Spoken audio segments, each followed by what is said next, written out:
Hello student, हम लोग unit 2 देख रहे थे सी प्लस प्लस में, और यूनिट 2 में हमारा पूरा स्टेटमेंट खत्म हो गया और लूप खत्म हो गया। स्टेटमेंट में हम क्या क्या देखे थे? लास्ट क्लास में मैं गो टू स्टेटमेंट आपको बताया था। गो टू स्टेटमेंट देख लिए थे, ब्रेक देख लिए थे, स्विच देख लिए थे, ठीक है। और इसमें क्या देखे थे? लूप में, तो लूप में हम देखे थे डू व्हाइल और फॉर। अब हम आगे बढ़ते हैं अपने सिलेबस के अनुसार, और आज का आपका टॉपिक है फंक्शन। फंक्शन क्या होता है, ठीक है। तो सबसे पहले आप जानो कि फंक्शन होता क्या है।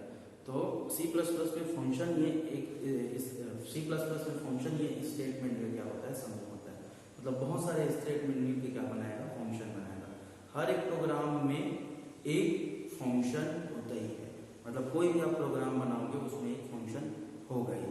फॉर एग्जाम्पल, जैसे हम प्रोग्राम बनाते हैं तो मेन फंक्शन लिखते हैं ना, मेन फंक्शन। तो मेन फंक्शन मतलब एक फंक्शन तो आ ही गया, मतलब हर एक प्रोग्राम में क्या रहेगा? एक फंक्शन रहेगा। तो उस फंक्शन को आप प्रोग्राम में कहीं भी क्या कर सकते हो? लिख सकते हो। ऐसा नहीं है कि हम ऊपर लिख दो, ठीक है। मतलब एकदम फिक्स नहीं रहता कि सिर्फ ऊपर लिख दो या नीचे लिख दो, कहीं भी लिख सकते हो। प्रोग्राम में जरूरत के अनुसार हम उसको क्या कर सकते हैं? कहीं भी लिख सकते हैं, और हम उसको क्या कर सकते हैं? अपनी सुविधा अनुसार कॉल कर सकते हैं, ठीक है। तो ये फंक्शन कहलाता है।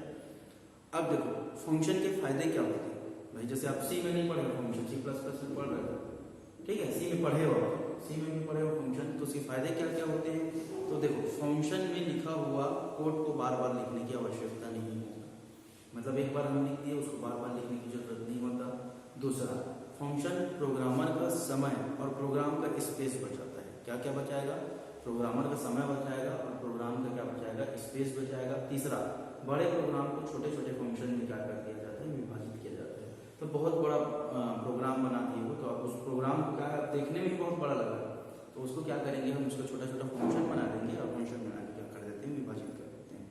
चौथा, अगर प्रोग्राम में कहीं पर भी एरर आ जाता है तो हम उसको आसानी से क्या कर सकते हैं? डिटेक्ट कर सकते हैं। भाई बड़ा प्रोग्राम लिखोगे तो बड़ा प्रोग्राम में आपको समझ में नहीं आएगा, छोटा प्रोग्राम में लिखोगे तो जल्दी समझ में आ जाएगा। मतलब उसको कहाँ पे क्या किया हो, आप गलती की हो, ठीक है।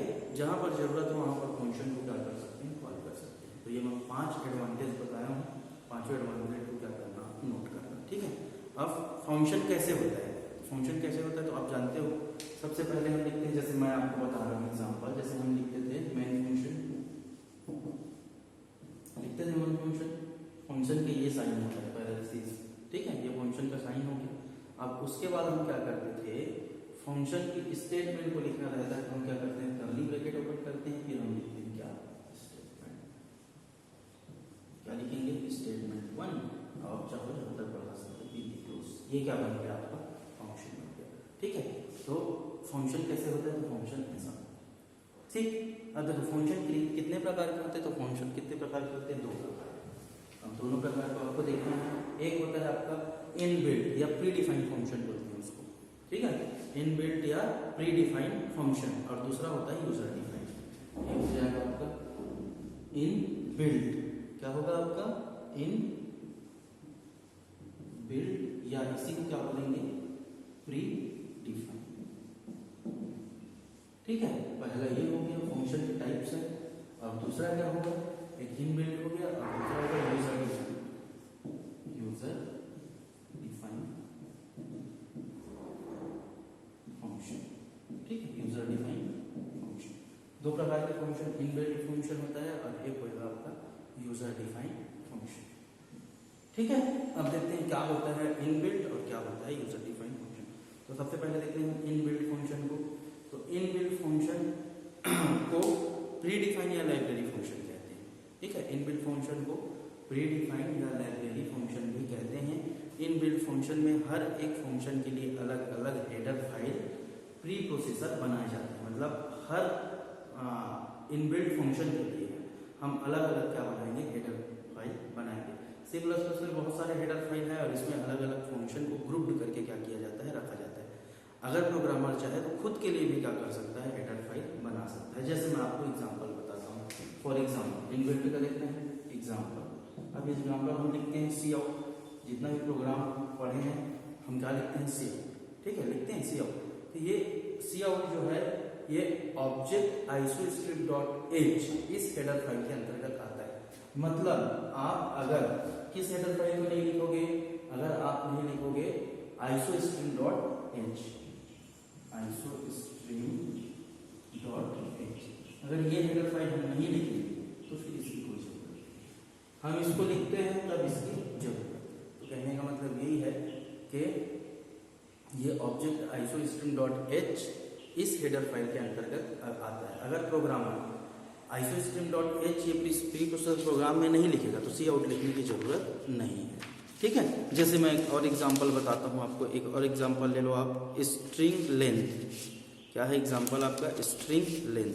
अब अगर हम स्ट्रिंग लेंथ लिखते हैं मतलब क्या लिखेंगे? strlen, ये फंक्शन है, ठीक है, ये फंक्शन का नाम है, ये क्या है आपका? फंक्शन है। तो इस फंक्शन को लिखेंगे तो इसके लिए हेडर फाइल, इसके लिए हेडर फाइल क्या लिखेंगे हम? string.h, ठीक है। क्या लिखेंगे हम? string.h। तो ये पहले से बना हुआ रहता है, मतलब प्री प्रोसेस, मतलब इनबिल्ट, मतलब पहले से बनाया गया होता है। और ये फंक्शन को उसके लिए स्पेशल हेडर फाइल भी बना जाता है, जैसे सी आउट के लिए मैं बताया isostream.h और स्ट्रिंग लेंथ के लिए बताया string.h। तो ये क्या है? हेडर फाइल के साथ यूज होता है, ठीक है। दूसरा टाइप होता है आपका यूजर डिफाइंड फंक्शन, मतलब यूजर के द्वारा खुद बनाया गया फंक्शन क्या कहलाएगा? यूजर डिफाइंड कहलाएगा। मतलब मैं अगर प्रोग्राम बना रहा हूँ तो मेरे द्वारा जो फंक्शन बनाया जाएगा वो क्या होगा? आपका यूजर डिफाइंड फंक्शन होगा। तो फंक्शन क्रिएट करते वक्त कंपाइलर को क्या करना पड़ता है? बताना पड़ता है कि आप कैसे फंक्शन क्या कर रहे हैं, क्रिएट कर रहे हो। इस प्रोसेस को फंक्शन डिक्लेरेशन भी कहते हैं, ठीक है। अब देखो इसका एक एग्जांपल ले लो, यूजर डिफाइंड फंक्शन।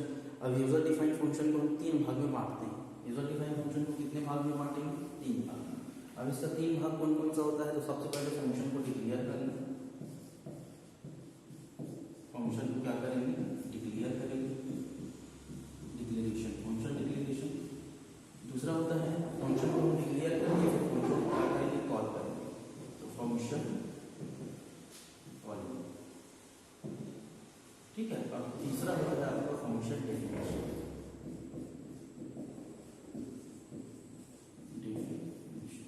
ठीक है। इनबिल्ट में हमको कुछ नहीं करना पड़ता है क्योंकि पहले से बना रहता है। यूजर डिफाइन हम खुद बनाएंगे तो 3 भाग भी करते हैं। कैसे कैसे करते हैं? तो फंक्शन डिक्लेरेशन करेंगे, मतलब डिक्लेयर करेंगे, उसके बाद फंक्शन कॉलिंग होता है, फिर फंक्शन क्या होता है? डेफिनेशन, ठीक है। तो अब सबसे पहले हम लोग क्या देखेंगे? डिक्लेरेशन, फंक्शन को डिक्लेयर कैसे करते हैं। तो फंक्शन को डिक्लेयर करने का नियम आप याद रखना। सबसे पहले हम लिखेंगे रिटर्न टाइप, क्या लिखेंगे? रिटर्न टाइप लिखेंगे। रिटर्न टाइप लिखने के बाद फंक्शन का नाम, रिटर्न टाइप लिखने के बाद क्या करेंगे हम? फंक्शन का नाम, ठीक है। फंक्शन नेम लिखने के बाद देखो पहले लिखे हम रिटर्न टाइप, रिटर्न टाइप के बाद हम क्या लिखेंगे? फंक्शन का नाम। रिटर्न टाइप कहने का मतलब ये है कि डेटा टाइप यूज करते हैं, जैसे हम मेन के साथ इंटीजर लगा देते हैं, वाइड लगा देते हैं, उसी प्रकार फंक्शन के नाम से पहले उसका डेटा टाइप डिफाइन करोगे, वो किस प्रकार का उसमें क्या यूज हो रहा है? डेटा टाइप यूज हो रहा है, ठीक है। इसके बाद क्या लिखेंगे हम? पैरामीटर लिखेंगे। इसके बाद क्या लिखेंगे? पैरामीटर, ठीक है। ये आप लास्ट में लगा देंगे सेमीकोलन। तो फंक्शन डिक्लेरेशन को भी आप 4 पार्ट में बांट सकते हो। फंक्शन डिक्लेरेशन के 4 पार्ट कौन कौन सा होगा? तो सबसे पहले रिटर्न टाइप, फिर फंक्शन का नाम, फिर पैरामीटर और लास्ट में सेमीकोलन। सेमीकोलन भी इसका एक भाग है, याद रखें, ठीक है। तो 4 भाग में हम फंक्शन डिक्लेरेशन को बांट देते हैं। तो इसी को लिखना है आपको, रिटर्न टाइप क्या होता है, फंक्शन नेम क्या होता है, पैरामीटर क्या होता है और सेमीकोलन क्या होता है, ठीक है। तो ये हो गया आपका फंक्शन डिक्लेरेशन। वीडियो बड़ा बन रहा है इसलिए हम आज यहीं तक देखेंगे कि फंक्शन को डिक्लेयर कैसे करते हैं। तो फंक्शन को डिक्लेयर कैसे करते हैं? तो फंक्शन रिटर्न टाइप लिखते हैं, फंक्शन का नेम लिखते हैं, पैरामीटर लिखते हैं, उसके बाद क्या कर देते हैं? सेमीकोलन लगा देते हैं, ठीक है। तो ये हो गया आपका फंक्शन डिक्लेरेशन। नेक्स्ट वीडियो में मैं बताऊंगा आपको फंक्शन कॉलिंग और फंक्शन डेफिनेशन, फिर इसको एक साथ क्या करेंगे हम यूज करके इसको